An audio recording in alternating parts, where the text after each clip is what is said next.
Making only $750 a month is like a college student's allowance. Even students working at bars earn more. Having a low-income wife is embarrassing. Maybe you should get a divorce so our son can find a better wife. After all, he's a great catch. My mother-in-law keeps making these rude comments after seeing a pay stub, but it's not even mine. My name is Amanda, and I'm a 32-year-old nurse. I've been married to John for 5 years. We met in college, started dating, and eventually got married. We first met at a party when he was a medical student and I was studying to be a nurse. John hasn't passed the medical licensing exam. He failed twice and took 3 years off. Now he's working part-time and studying hard for the exam. I'm working full-time as a nurse, so I make most of the money for us.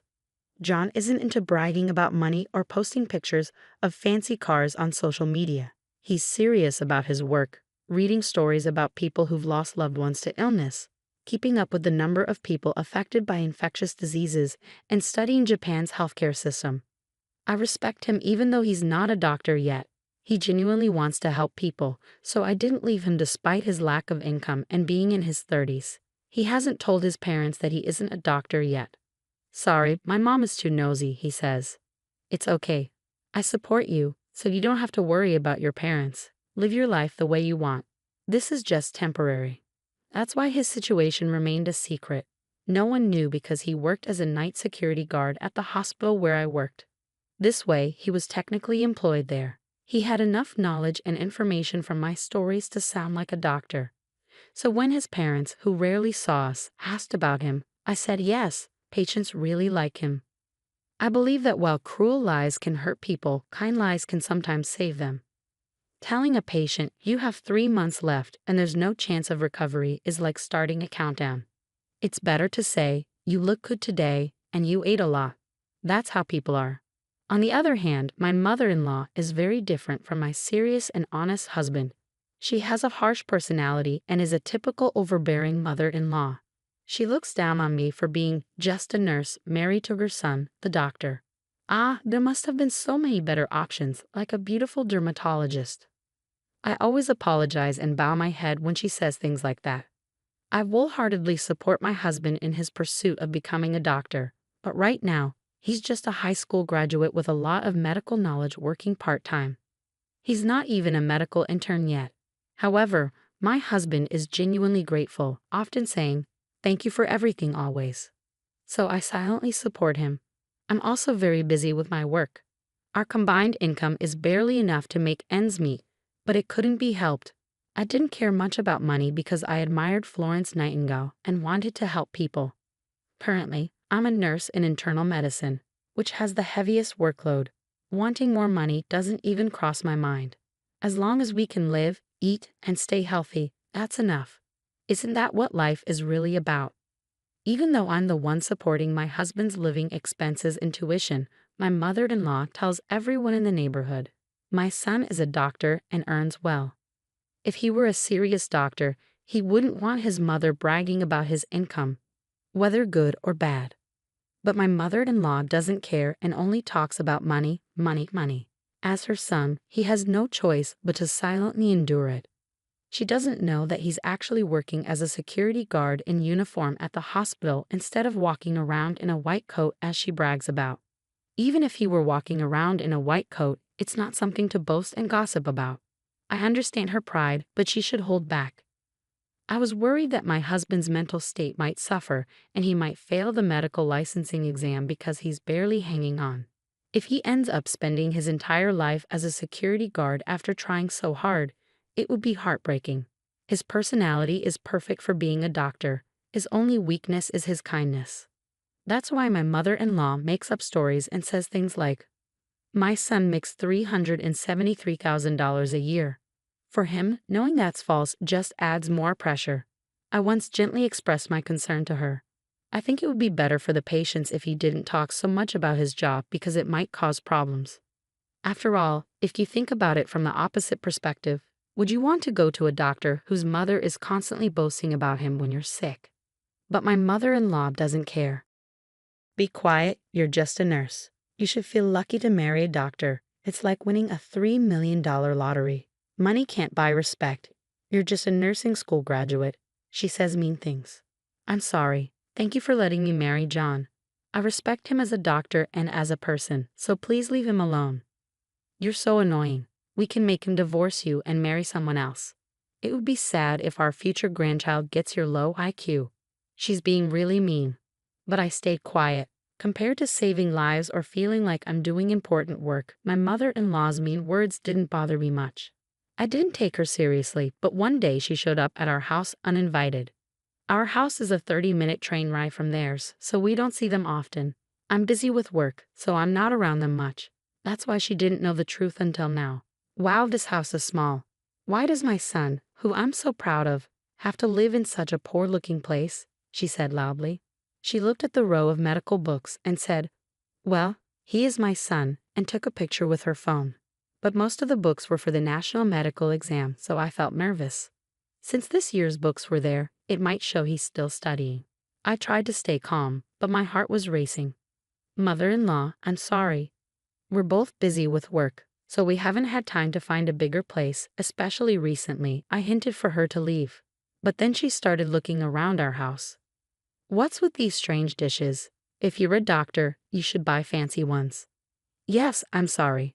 They're from a cheap store. What? Cheap store. I'm getting rid of them. No, we didn't have much money because we were spending it on my husband's textbooks and tuition.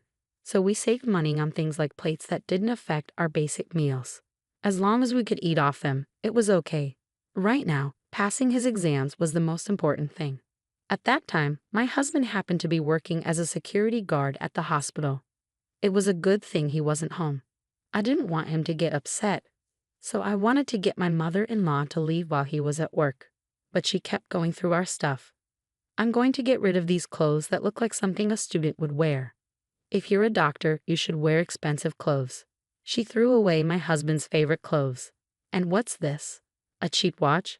If you're a doctor, get a fancy one, she said, tossing it aside, not realizing the usefulness of a smartwatch. Each thing she threw away was bought with the little money my husband earned. He would have rather been in the operating room treating patients than standing outside feeling humiliated. But he kept working hard for his dreams and the sweat he put into it. But she didn't stop.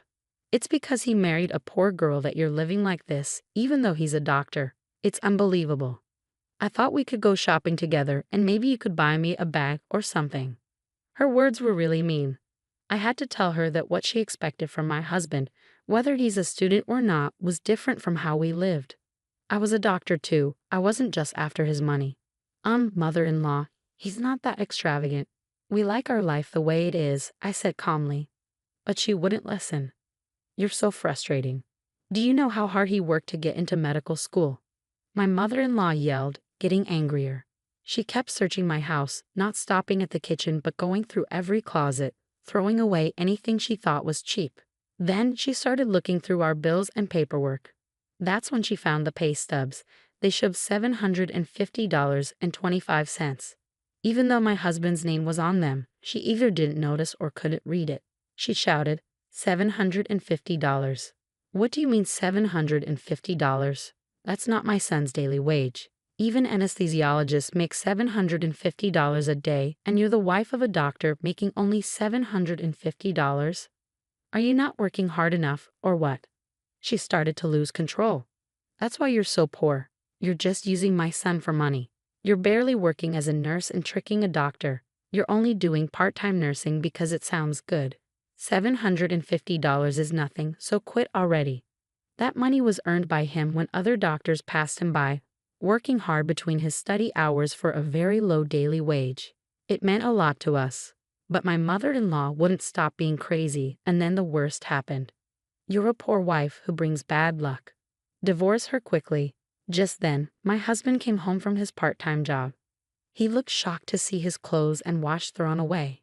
He started picking them up silently. But my mother-in-law said, John, I don't want to be mean, but please divorce her. Why did you, with your high education and income, choose such a pathetic woman? I'm so sad, and she only earned $750. But my husband didn't say anything. I couldn't tell what he was thinking. My mother-in-law laughed and said, I'll bring you the divorce papers. Leave this dusty room and this woman who smells like disinfectant and find a better wife. You're a doctor. You should remarry." Then my husband stood up slowly and said, "Mom, I haven't told you this, but I'm not a doctor yet." "What?" "I'm sorry for not telling you earlier, but I haven't passed the national exam yet. And about that $750. My mother-in-law was so shocked that she looked at me for help. "I don't get it. This $750 paycheck is yours, isn't it?" I realized there was no point in hiding it anymore, so I said, "No, it's not mine." My husband added, "That's my salary from my part-time job." "That can't be. You're lying, aren't you?" "I'm not lying. It's true. I'm not a doctor yet. I failed the national exam twice." My mother-in-law was shocked to hear that her son wasn't a doctor yet. She started acting strangely and slipped on some newspapers she had scattered earlier while going through our house. She fell to the floor and cried out for help. Thankfully, she managed to avoid hitting her head, but her right arm, which she used the most, broke with a loud snap. It was definitely fractured. My husband and I quickly helped her and took her to the hospital, where we brought her to the orthopedic department.